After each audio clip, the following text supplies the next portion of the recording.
You're listening to Flip Empire, the show committed to helping real estate entrepreneurs who want to build their empire without sacrificing their life. Your success and freedom starts now with your host, Alex Pardo.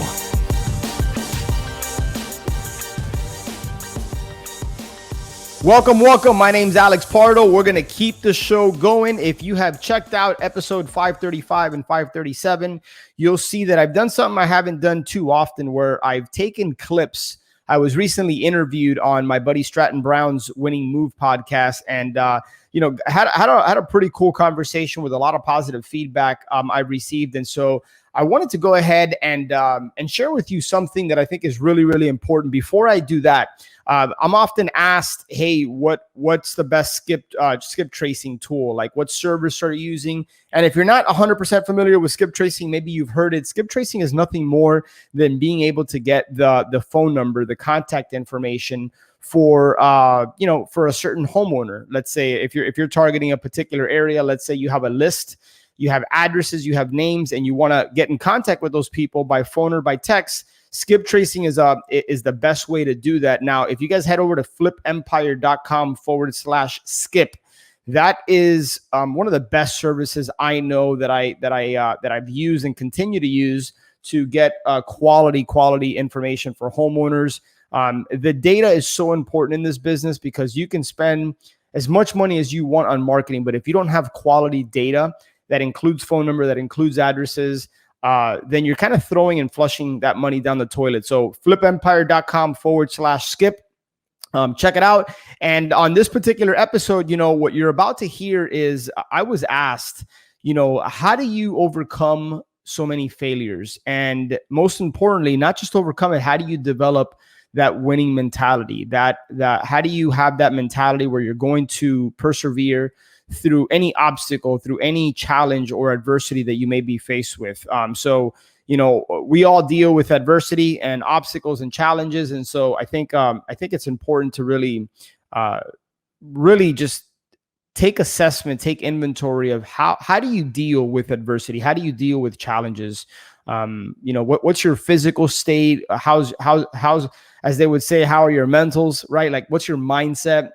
We also talk about the importance of embracing the journey. And, I've said before that the journey is the destination. Don't get me wrong. The destination is important. You got to have that goal. You got to set your sights on something. But sometimes when you get there, it's a little bit short-lived, and then you're ready to conquer the next mountain. So we talk about just embracing the journey. And then we get into a very interesting conversation / I wouldn't even call it a debate, but Stratton and I were kind of on opposite sides of the fence here when it comes to should you compare yourself to others, right? Are there benefits to comparing yourself to others, or is that a recipe for failure? So good and bad as far as comparison. And then we have a conversation about ego. So I think you'll be, I think you'll find this one unique and interesting, but let's dive into this episode. Connect with me. Let me know if you have any questions. Otherwise, I look forward to catching with you or connecting with you on the other side. How have you overcome so many failures, and what has been your mentality inside of those things, right? Because it's one thing, then another thing. And on the outside, everyone looks like, oh, yeah, he's killing it, blah, blah, blah. And you're just sitting there like, fuck. ain't that the truth, man? Yeah. And that's the funny thing about social media is people only highlight the wins. I've had so many more L's, that I've had to eat than I've had the W's. Every day. Every day. I've had a mindset shift over that the last handful of years. I've now come to embrace the losses, as challenging as they could be in the moment. I always have to focus on who I'm becoming in the process. And I've always said to myself, it's not a failure, it's not a loss if I've learned and grown from it. It's only a failure if I take the pounding, if I get knocked down and I don't get back up. That's the only time you fail.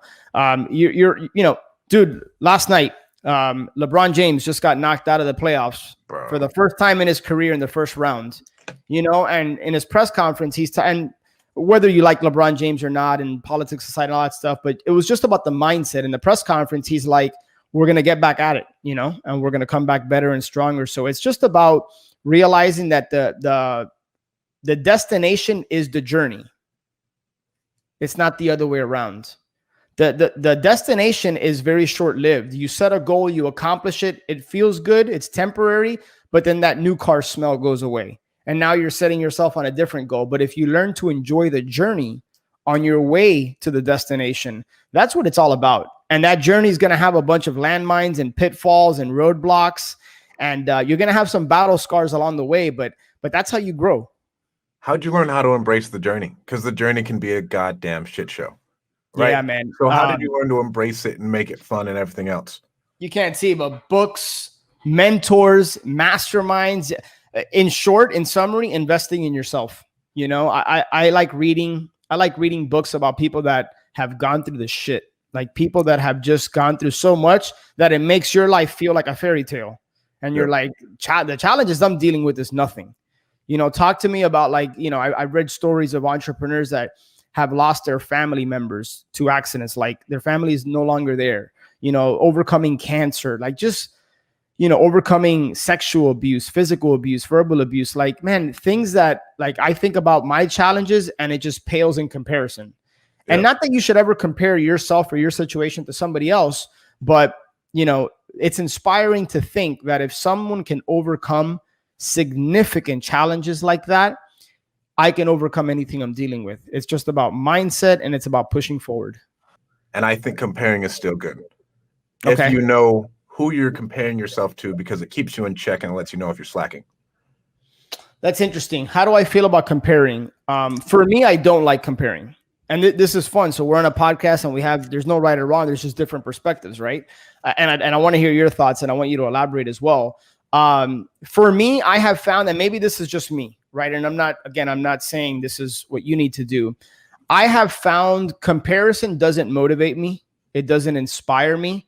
If anything, comparison doesn't make me feel as worthy when I know that that's just a BS story that my inner critic is telling myself, right? Like, I believe that God created each and every one of us, you, me, whoever's watching this, special and unique.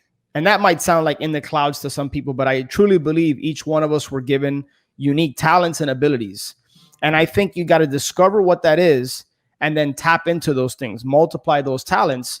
And when you're busy comparing yourself to others, I think it's taking you away from your unique ability.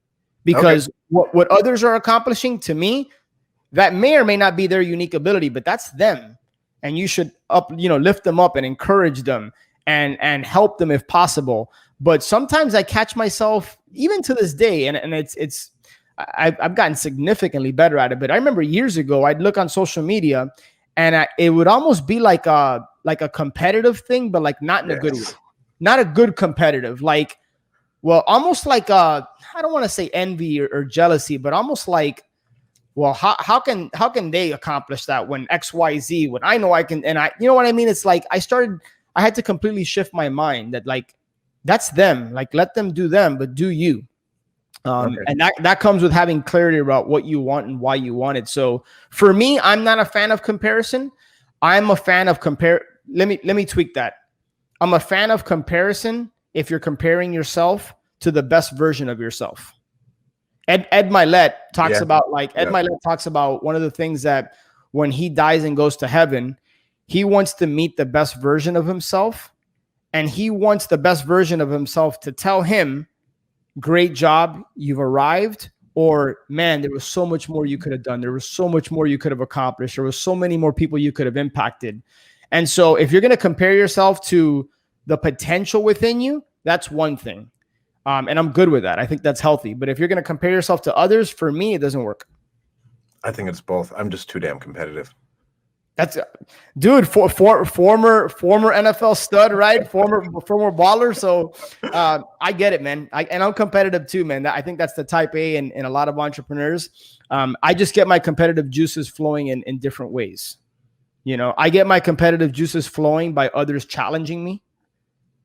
Okay. I get my competitive juices by setting the bar high. I truly think comparing is a good thing, and I think ego is an amazing blessing. Like, I have a much different thought about ego than other people do. Ego is the enemy. I think you need to embrace it because you've been given a gift. Okay. Like you've been given a gift to want more and want all these things as long as you can keep your life aligned. So let me ask you this, and this is your podcast, but I'm going to flip the script on you. How do you define ego? The want, the pride, the testosterone, like all of that the Tim Groverness, the David Goggins, like I'm going to conquer, right? Just like innate man of I want to be the best. I want the biggest company, blah, blah, blah. But then you go around the way, right? And you are still building something amazing and it's driven by ego, but you're making it fit your life. But I still think that ego is very, very much there. I don't think it's not there. Look, I would agree. I think most of us have an ego. The question is, do you control the ego or does the ego control you? Right. And so I want people to kind of think about that for a second. So like, you know, you just talked about it. You said something that kind of like hit a nerve with me. You said, you know, I want to build the biggest company. That's out there for anybody. And if you have a desire to do that, do it. Because you should do it because you have the ability. And if I think it was Tony Robbins that says, if you can, then you must.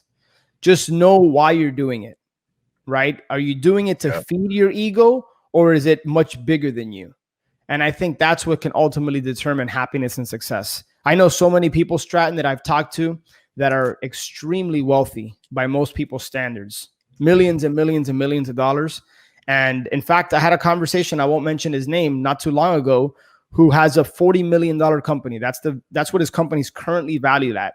And he said, and he's a multimillionaire. And he says, Alex, I can honestly tell you now having the money, I feel no different today from a happiness perspective than I did 5 years ago when I didn't have this $40 million company and I wasn't a multimillionaire. And I know this guy to be extremely genuine. He's not no reason to BS me. He's like, yeah, does the money help? And can I impact more people? And do I have more options? 1,000%. And so I'm not telling you not to strive and make as much money as you can. Don't hear me wrong. But if you think the money is what's going to make you ultimately happy, I think you're going to be disappointed. So money's important. Money's very important. It's a tool. But if you think that's going to make you, in my opinion, my humble opinion, and by the way, I'm not saying money doesn't make you happy. Money can bring a lot of happiness. Like, hear me loud and clear. Money can bring a lot of happiness. But if that's what you're striving for to be happy, I think you're going to be disappointed. Yeah. Yeah. If you're striving for that to fill the void, I truly don't think that can make you happy. But having your bills paid, being able to take care of any family member you want, like those things truly give you genuine happiness. And then peace, happiness, and then being able to influence other people's lives, right? Donate to all these charities, start your own charity. That's all we got for today's episode, but I'd love to continue the conversation on social media, whether it's Facebook or Instagram. Make sure that we're connected. So what do you think? You know, pros and cons. Do you compare yourself to others? Do you find yourself comparing to others? And does that motivate and inspire you? Or do you find it actually makes you feel worse? I'm curious where you land on that. And then also as far as ego, you know, ego is an important thing, but do you control your ego or does ego control you? So those are questions to ponder and really think about.